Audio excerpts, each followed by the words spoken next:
Winter is just around the corner and it can be brutal. How are you going to stay warm if the power's out?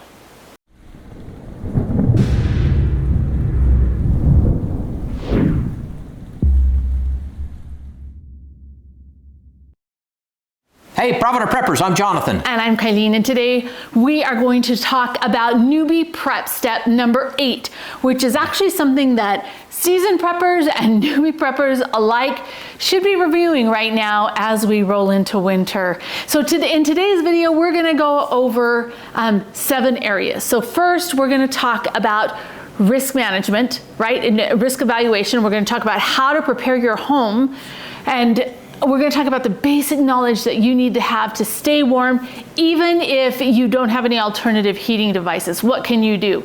And then we're going to talk about safety, because that's number 1. That's right. It's got to be most important. Yeah. And fuel, a little bit about storage and selection, and heating devices. What heating devices are going to work best for you and your budget and your situation, because it is different for all of us. And then finally, we're going to help you come up with an action plan and give you some action items so that no matter what happens this winter, you and your family can stay warm.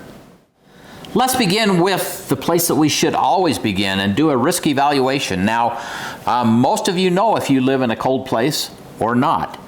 However, there are people in Texas who thought they lived in a warm climate who got surprised a couple of years ago, and so we always need to just evaluate what our possibilities are and prepare for those. So decide, based on where you live and your family situation, what is it that you need to do? What is going to make you able to get through whatever storm may come, literal or figurative, and make sure that you can keep your family warm. And when we talk about a risk evaluation, we need to carefully look at the different members of our family. Do you have a young newborn baby or a toddler that's not going to tolerate heat or cold or extreme heat as well as a normal healthy adult? Maybe an elderly person or somebody who has some compromised situation where you really need to think about making sure that that person doesn't get too cold, because it could be highly dangerous for them. So all of that enters into your planning. And whether you live in Alaska, you're probably a pro at this, or even in Phoenix. And like John said, our friends in Texas, some of them didn't even have a jacket because that's not something they used in their normal life. So we do need to kind of prepare for an extreme, right? Prepare a little bit for the unexpected. Once that risk evaluation's done, then it's time to prepare your home. And we learned a lot about this because years ago when our children were really small, okay, we're kind of crazy, I'm kind of crazy. We decided to turn off our electricity in January. And it was cold because we live in Utah and it was cold. But we learned a lot. And one of the first things, so you know what, if you click the card in the corner, it'll take you to a post that talks all about that and some of the things that we learned. But one of the things that we learned is that it's so important to prepare your home in advance. Yes, so think about the things that you could do right now, or if you have to in a crisis, to help your house stay warmer. Obviously, we want the warm air staying in, the cold air staying out. So think about those things. Maybe there's little cracks or gaps that you can seal up. Sometimes you can feel around a light fixture or a wall plug, and you feel a little cold air coming in. That can be sealed up. You can do things to take care of that so that that's just going to help keep you warmer. It's going to help with your utility bills, and to me, more importantly, it's going to help your home be more resilient if you find yourself in a bad situation. And you know that weather stripping, it's not so hard to replace. So when the cats or the dog has chewed it up, like not ours, that that would ever happen with us, it's really not that difficult to go in and replace it. And sometimes if you close your door, it doesn't seal really tight, but then if you close it and deadbolt it, a lot of times you'll get a better seal on that. And just doing that can really help with keep some of that nice warm air in and the cold air out. Right. Now there are more extensive things that you can do, things like adding insulation, replacing windows and doors that maybe are just not efficient. Check out the website dsireusa.org.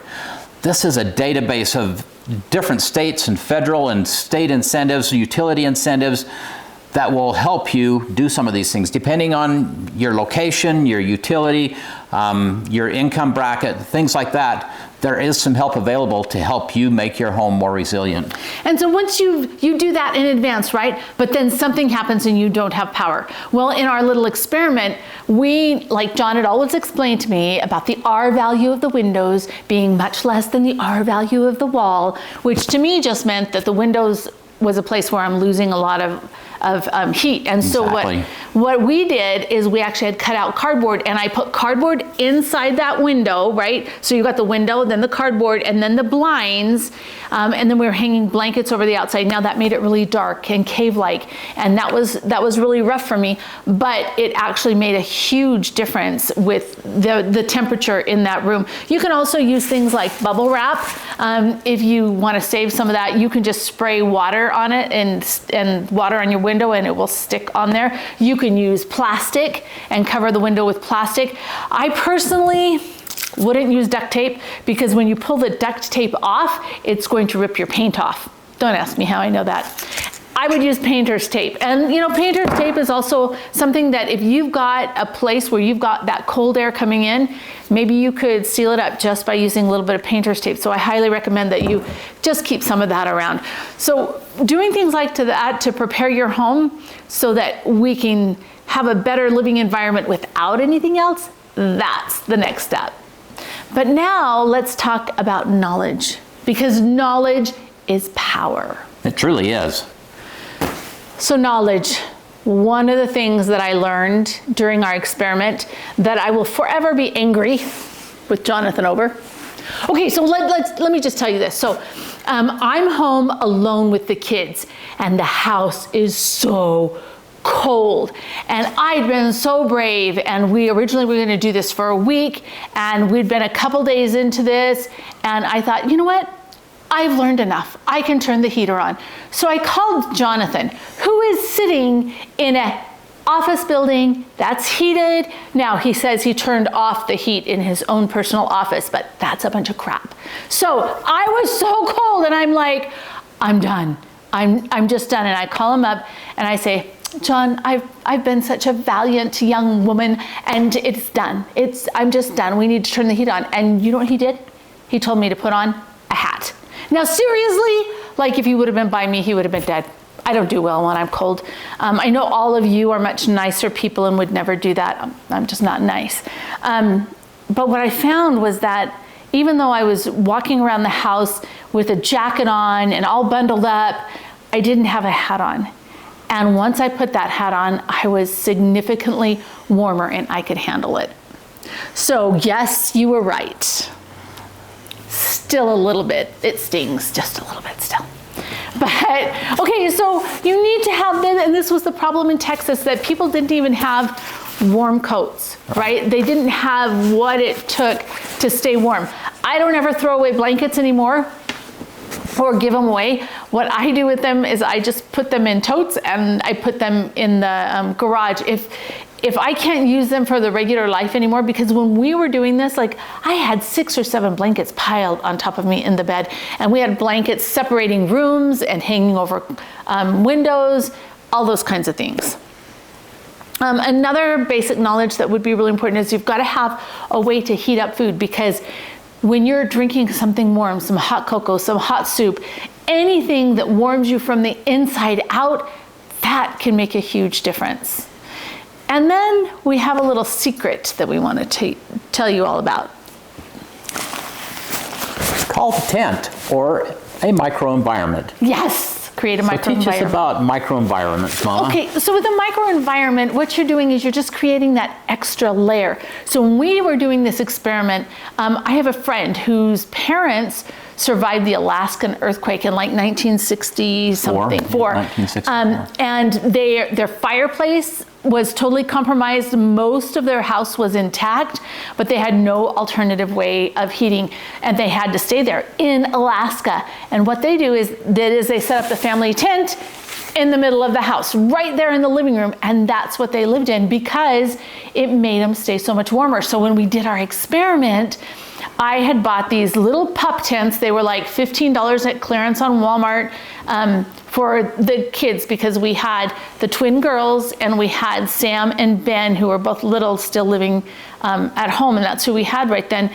And I dressed them all snugly warm in their pajamas, and I zipped them into that tent.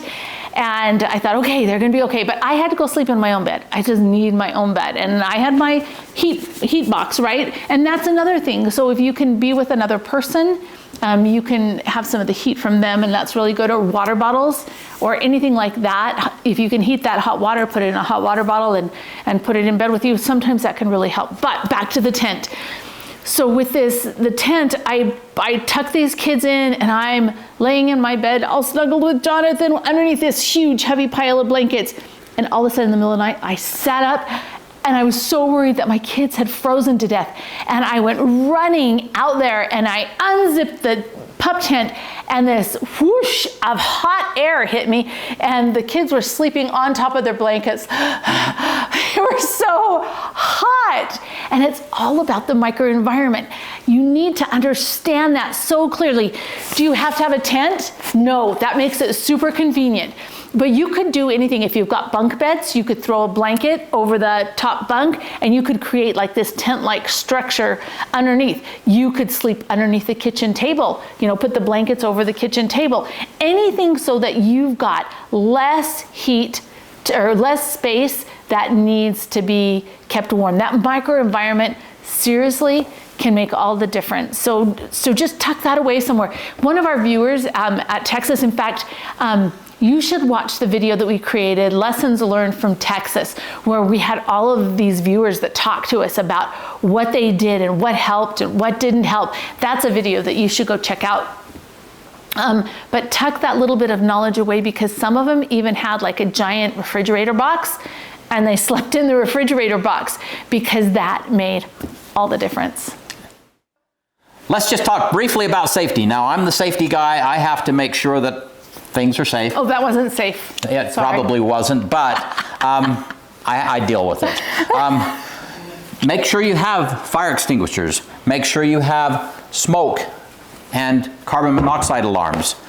We like the ones with the digital. We just installed these in our home. This is Xsense, and these actually have the combined smoke, fire, and carbon monoxide, and it's got a digital readout. We love the digital readout. We've got these that we keep in our home. It also has a digital readout. Now that's important, because that carbon monoxide level can build up, and it won't, most alarms, it won't set them off until it gets to 70 parts per million. And then you've already accumulated a bunch of carbon monoxide in your home. And you can get sick and just not feel well a long time before that goes off with the low levels. Right. So if you can see these readouts, and you can see that, okay, we've got a little bit of carbon monoxide building up, you can figure out what it is that's causing that, get it cleared out of your home, and then make sure that you're not building up any more. Yeah, so these are really cool. I will leave a link to this one below. Well, he'll probably leave a link to those. Sure. I made him replace all of the ones in our house with these, because the other ones were going off in the middle of the night all the time. I'm like, oh, this is not okay. But so this little one right here, I can take this anywhere I want. It's just battery operated. Anytime that I am operating a device that burns anything, I take this out, because I want to make sure that we're safe. And so that, I think this is a really important tool to have. I want to say it's like $25. It's not that much. Yeah. It's totally worth it. Now with these fire extinguishers, one of the things that we did is we actually installed these little, I don't even, like, they're cabinets. Wall cabinets. Wall cabinets. Yeah. They go in between the studs in your wall, and so you just put them in there. Like you see them a lot of places with the locked key. Ours don't have a locked key. It just has a handle. But I have them, a couple of them, well, I've got one that has 2 fire extinguishers now in my kitchen. There's one in the garage, and there's one downstairs. We want to make sure that if anything happens, we can take care of it before it gets too big. So safety, safety, safety. And now let's talk about some fun. As we start to contemplate what kind of heating devices we might use, it pays us to stop and think about the fuels that we might use. Now, we have to consider the cost. Obviously, if it's out of your price range, if it's just way expensive, you probably want to opt for something a little less expensive. You want to check out the availability. Is it available to you? If you can't get it, then a heating device that uses it is of no value to you. Absolutely. And we've got to think about storage. Where does this fuel need to be stored? Some of those should not be stored in the house. Some of them are very safe to store in the house. So we need to think about those factors as we talk about our fuels. So let's take our fuels just a little bit for a second. So if you live in an apartment and you don't have an outdoor place that's legal or safe to store much fuel, your options are very limited. But we still need to stay warm if something happens, right? One of the things that's really safe to store are little tea lights, and we'll talk a little bit about a tea light heater in a minute. There's also something called safe heat or canned heat. This one happens to be from Ready Hour, but a lot of times I will buy it from Sam's Club, where you can get the flats of 12 cans for about $20. But it's called Safe Heat. It's a 6-hour can that is designed to be used by caterers. You can get some canned heat or some sterno that's not safe to burn indoors, so you've got to make sure which one you have. But this is really cool because it's hot, because this is a 6-hour can, and it's safe to both store indoors and use indoors. And then when it comes to burning alcohol, I would much prefer Safe Heat over plain alcohol, depending on the device you have. But you can store alcohol inside. Can you store a 55-gallon barrel of alcohol inside? Absolutely not. Could you store a couple of cans of fuel like this? Or, I mean, you store liquor in your house right now. So I think those might be safe. I wouldn't store things like propane. Right. Or gasoline, diesel, any of those kinds of combustible fuels. You just probably don't want those anywhere, out in a shed somewhere, someplace where it's safe, where you're not going to burn your house or somebody else's down. Yeah, and I think the rule of thumb with that one is you never store fuel inside of anything that you can't afford to have burned down. And so I would never store propane inside my house. Propane or any of those liquid fuels, that's all something that needs to be safely stored outside. If you click the card in the corner, it'll take you to a video that we created specifically on how to store fuels for emergency preparedness. Please, please, please be wise. Don't burn down your neighbor, right? We want to be safe. We don't want to create an issue because we were trying to be safe in an event of a disaster or something, right? We want to make sure that we're safe. So fuel is really important. So do you feel lectured? Are you going to be safe? Okay, now we can move on and talk about the devices. The first alternative heating device that I want to show to you is something that I just went and got out of our car. So this is one of the things that we have in our emergency kit in our car. And we keep the matches in there. And then I keep these little tea lights, and these tea lights are all in packages so that they're in there nicely, because otherwise the tea lights, like, they turn crooked and all that. These are just snack size bags. And then these tea lights just go, these have been used before, right? But all I'm gonna do is I'm gonna stand up these tea lights in the bottom of this container. And this was like, I think it held the nuts or something. I'm not sure, it's been a while since I've seen nuts in a metal canister, but it doesn't really matter what you use. I would definitely use metal. You don't want anything that's gonna burn, but it's just fine to repurpose something. So I wonder if that one will light. It might or might not. Okay, so those are all lit, but I want to talk for just a second about the piezoelectric lighters. So I have a whole box of them because we are, we're preppers. We want to compare them all. But one of the things that I really liked about that is that the butane lighter, it's going to run out of fuel. It just is. But with these, we could use one of our hybrid lights and charge them using the USB ports here, just with the sun. And so that's one of the things, so these, I'm sure they're eventually gonna wear out, but they'll have a much longer life than the butane lighter would. Yes. So now let's look at this. Okay, ouch. So this is pretty hot, and this is open flame, so we always need to be really careful. But John's gonna measure the temperature because he likes to measure things. I love measuring things. One of the things about this little tea light can heater is that it's not going to heat the whole room. This is very much a place for you to snuggle up and just kind of warm up. So I can touch this for a second, but I can't touch it for a long time because it's pretty hot. What did you learn? It's about 200 degrees. Kind of bounces around a little bit, but roughly 200 degrees. So yeah, it's a place to put your hands if you... So not the ideal solution, but if you don't have much money, now with these tea lights, I actually purchased them last year when they were closing them all out sometime around Christmas. And it was a killer deal, like $1 for a package of 100 or something. Whatever it was super cheap. Yeah, it was dirt cheap. Don't get the scented ones. Well, okay, for me, the scent was so overpowering when you had a bunch of them burning at once.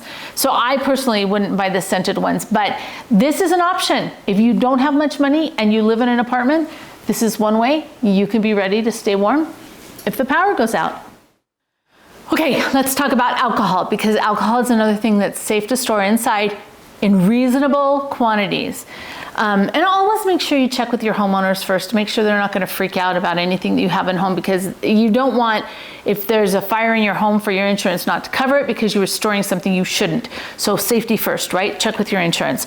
All right, now let's talk about, we talked a little bit about safe heat, and this is super cool because it's... Again, it's actually warm. You scare me. You scare me. All right.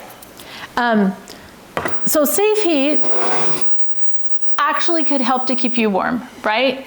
But, and you have to be careful because when you first light it, you can't see the flame very well because it burns really cleanly.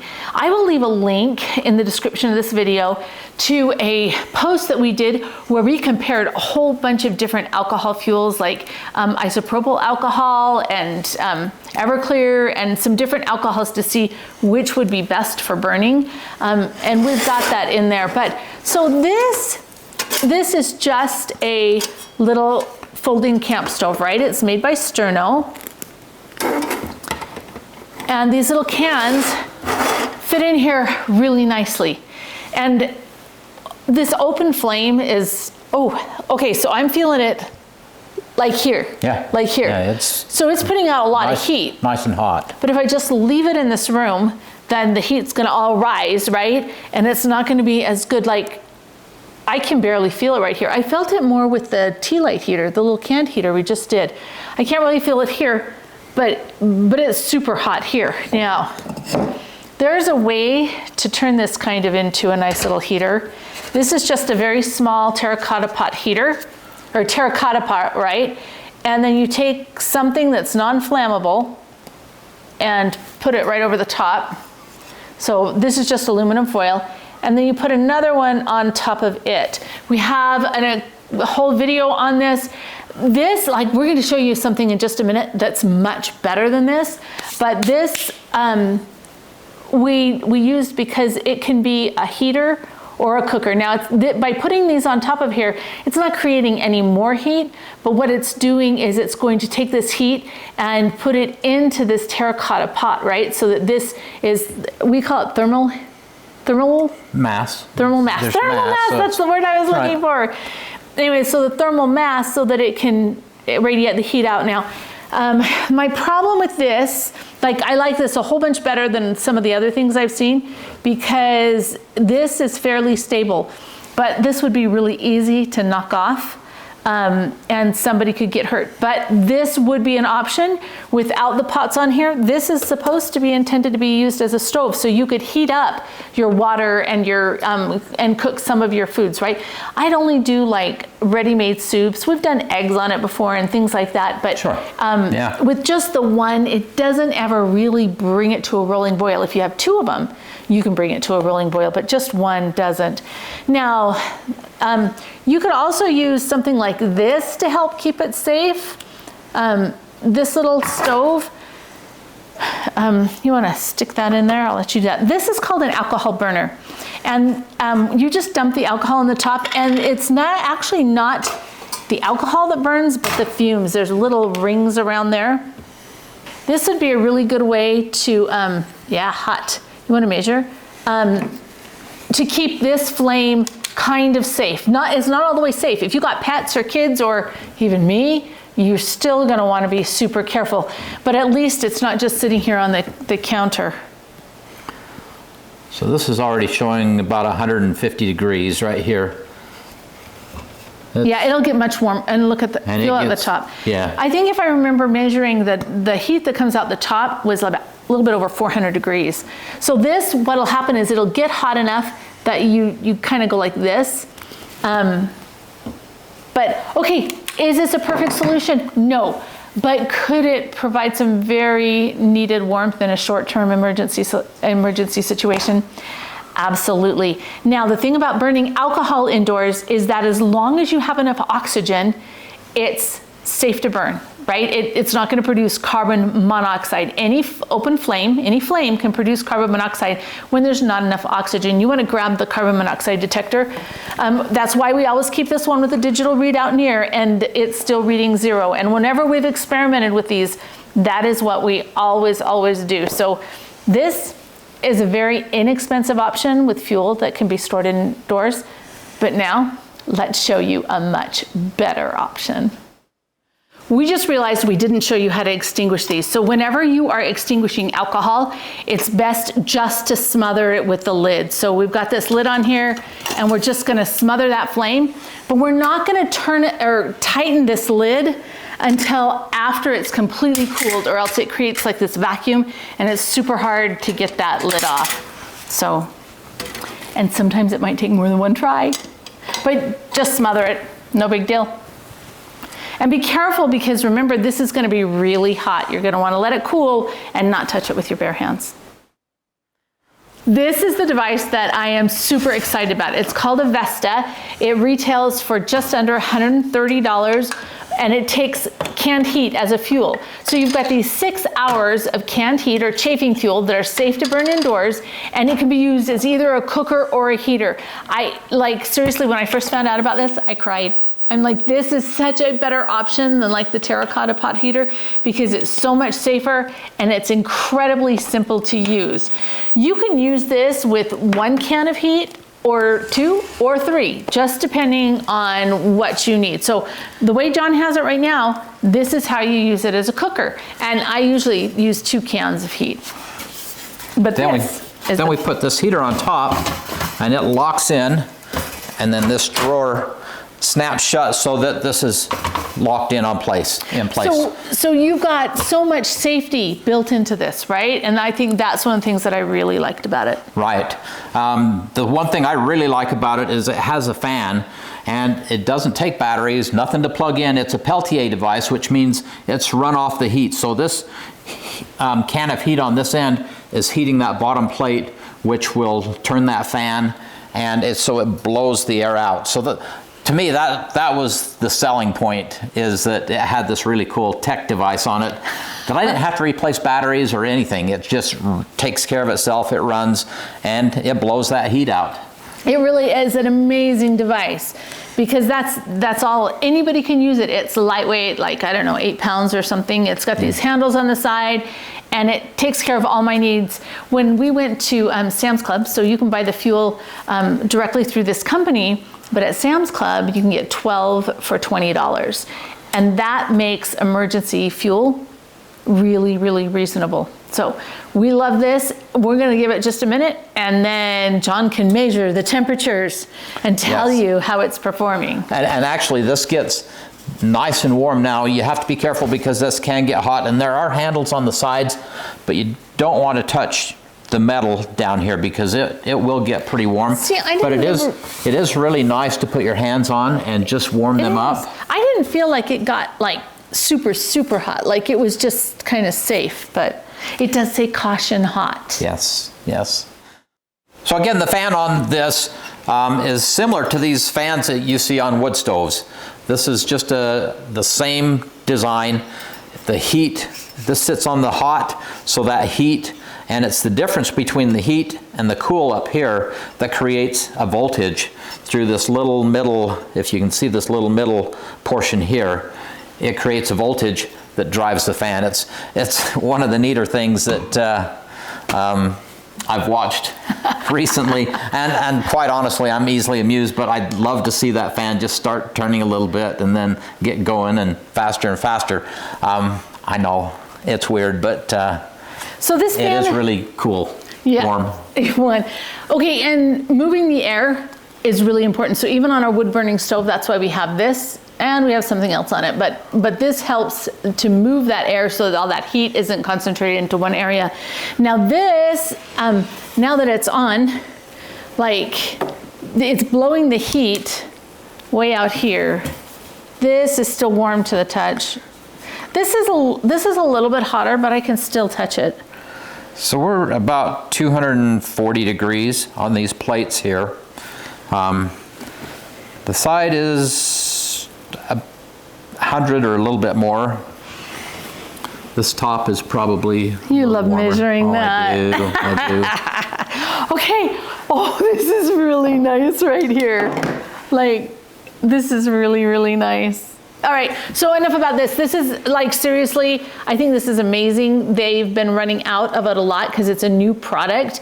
So they've been running out of it. If you go to their site and they don't have any in stock, check back in a week because they're supposed to be getting a lot more in. But this is it's just, yeah, one of my very favorite. I think anybody who lives in an apartment or a place where they can't have a wood burning stove, this is a really great answer.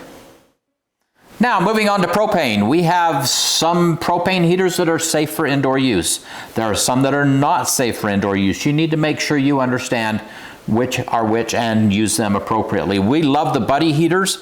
This is the big buddy, this is the buddy, this is the little buddy. These are safe for indoor use. They do have an oxygen sensor and will shut off if the oxygen level drops down. Except if you're over 7,000 feet. Yeah, if you're so if you're high altitude, this might not be for you. Right. But these are amazing. They use the little cylinders. You can see the cylinders. This one has 2 cylinders that you can put in. This one has 1, and this one obviously has 1. They each have different features. Now, they do recommend that you use this filter when you're using this, and that creates a problem because with this filter on, then it doesn't really fit in these openings. But the filter is important because these heating elements can get clogged and then you've ruined your heater. So still working on the solution for that. You can also use these with a cord, with a hose. And it is recommended, in fact, it is mandated that if you're going to use these with a large bottle, 20-pound bottle or larger, whatever that may be, that hose should run through a window or some opening and be brought in and used with the heater that way. That bottle should not be indoors. That's contrary to code.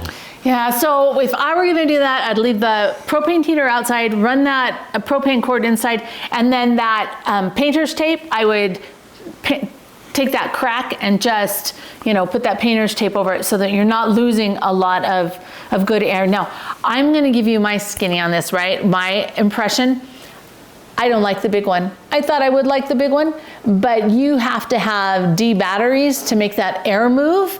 And so it doesn't really get hotter than this one. Now, when we were doing our little experiment and I finally got to use it, this was my friend and it went everywhere with me.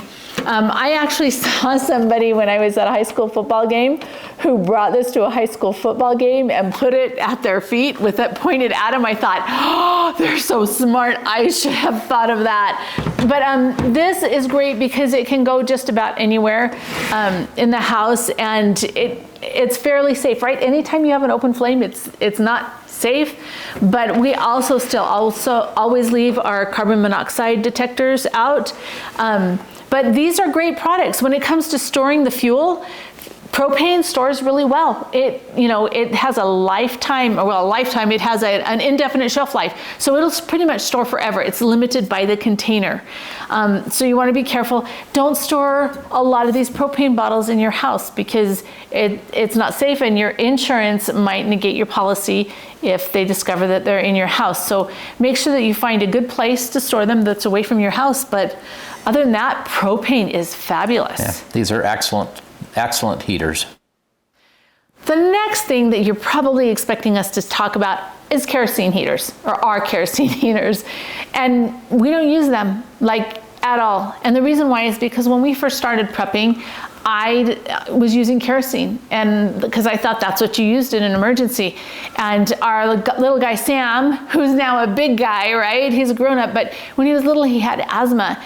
And if he walked into the room when any of that kerosene was burning, he would so struggle to breathe. And that's an important consideration. If you have anybody in your home that has any sensitivity with their lungs, you've got to be very careful what you're burning in an emergency. So for us, we don't burn kerosene. You can make a different decision. Right. And there are other byproducts that the kerosene puts off. It's not just some carbon dioxide. It's some other it's not just carbon monoxide that can be problematic. And so we just opted not to do that at all, unless it's vented to the outside.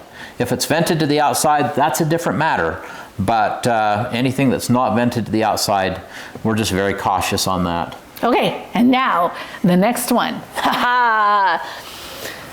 So this is something that we finally got to add to our house a couple years ago.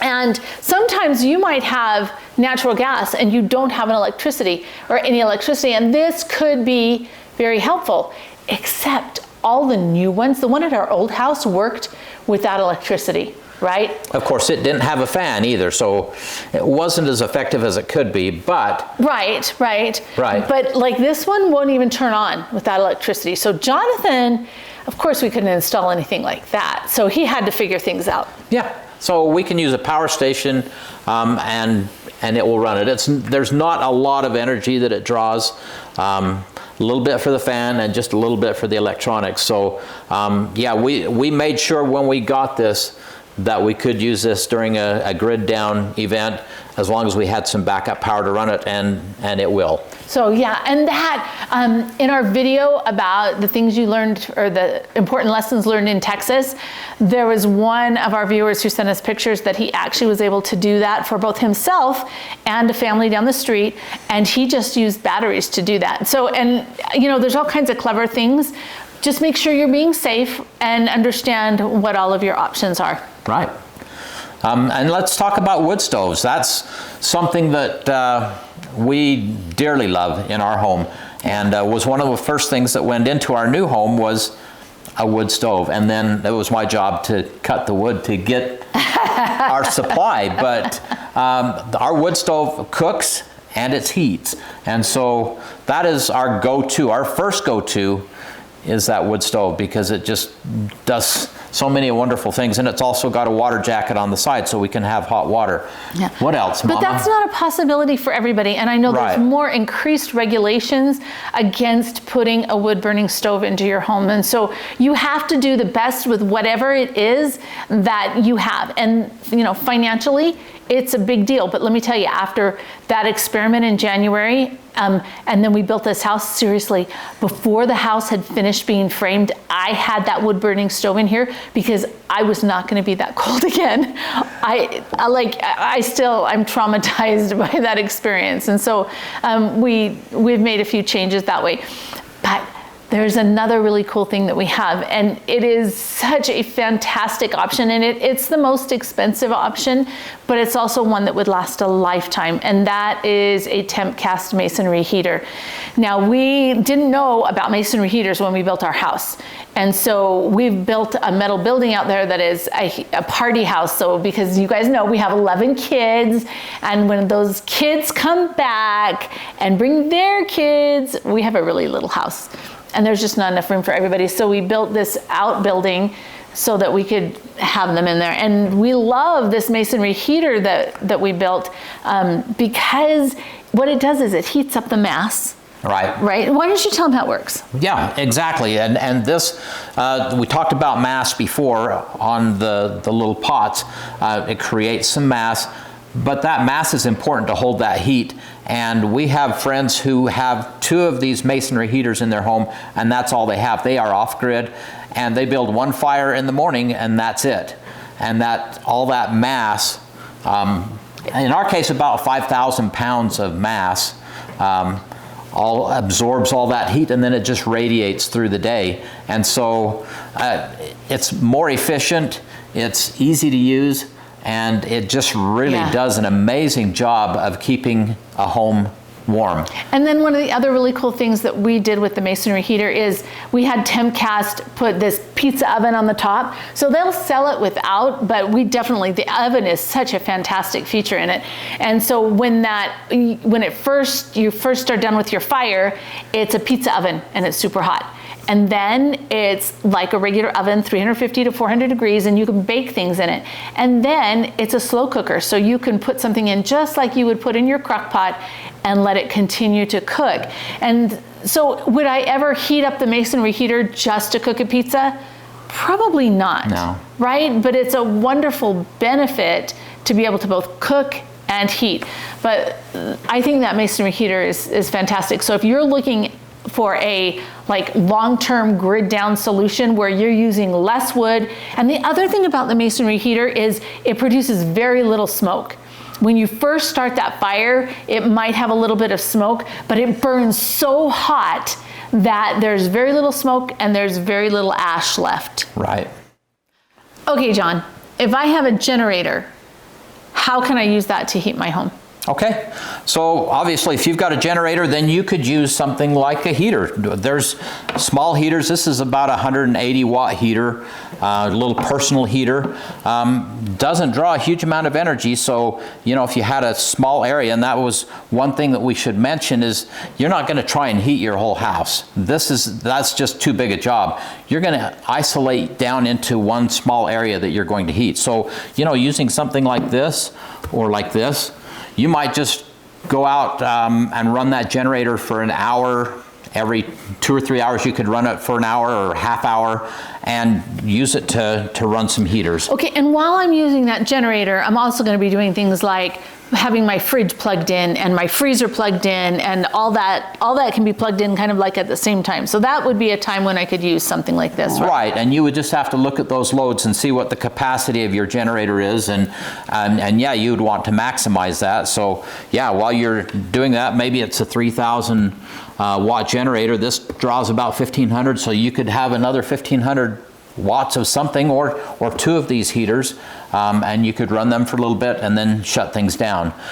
You can also use something like a power station, and I'm not a real big fan of using power stations for heating, cooking, or air conditioning, just because those loads draw so much energy. But he's a fan of using them for everything else. But you know what? If this is your critical load, if that's what your critical load is, then you would use this. You just have to keep in mind that this Generac Home Power 2 has about 2,000 watt hours of storage. This draws about 1,500 watts. So by the time you take off the capacity in here that you really can't use, you could only run this for a little more than an hour, and then it's fully depleted. And it takes quite a while of solar, and especially if you're in the winter, you're not going to be getting as much sun, so it's going to take a while to charge this up. So I'm not usually a big fan of using that, but you could for short periods of time. Now there's something, you could use something like an electric blanket or a heating pad. I like to put the heating pad in my bed just for a half hour before.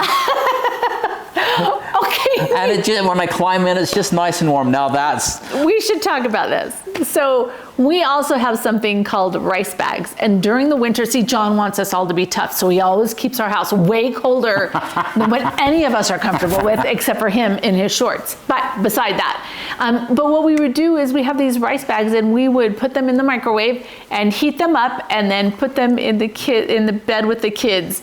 Yeah. And the kids loved it. Like in the winter time, to crawl in and that bed was already warm. That's really cool. And you could do that a bunch of different ways, right? Because you could put something like, if you're using a wood burning stove, is there a way you could heat something up? Like you could use hot water bottles, right? Fill them with hot water and put them in there because you've heated that hot water on your stove. Sometimes you have to get a little bit creative. But I digress. I'm supposed to be his bed warmer, not that. And she does a good job with that. But, there are some options here. And like I said, if you were using this draws about 50 watts. So if you put that in there for 15 minutes or a half hour, it's not going to use very much energy. but it's really nice to slide into bed with that. Your electric blankets are usually 100 to 400 watts, depending on the brand and the size and everything, but you know, so they're going to use more. But look at your options, see what you have available to you, and might be a good choice. Okay, now for your homework assignment. First thing, what are we going to do? We're going to do a risk evaluation, and we're going to decide what our needs are. Exactly right. And then we're going to evaluate our home. We're going to look at things that maybe we can do right now to make it more efficient, more resilient, and to save us some money on energy bills. Number 3. Safety, safety, Safety, safety, safety. safety. Yeah, he's like drilled that into my head. Kylene, be safe. Kylene, is that the safest thing to do? And we've had to have some talks from time to time, and she's trying to do better. So I'm trying to do better someday. So then we're going to look at our fuels. What fuels are going to work for us?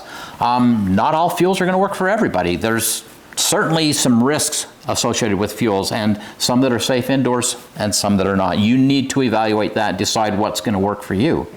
Then you're going to purchase whatever device you need, and don't forget the tent. Right. Like, don't forget microenvironment and clothes to keep you warm and all those kinds of things for everybody in your home. Make sure that if you didn't have any alternative heat, you could survive. But then buy something that's going to make it so you'll want to survive. Yes. So now you have your homework assignment. The question of the day: how are you going to stay warm when things are cold? Comment below. And thanks for being part of the solution. And practice, practice, practice, practice, so you know what you're doing and so you can be safe.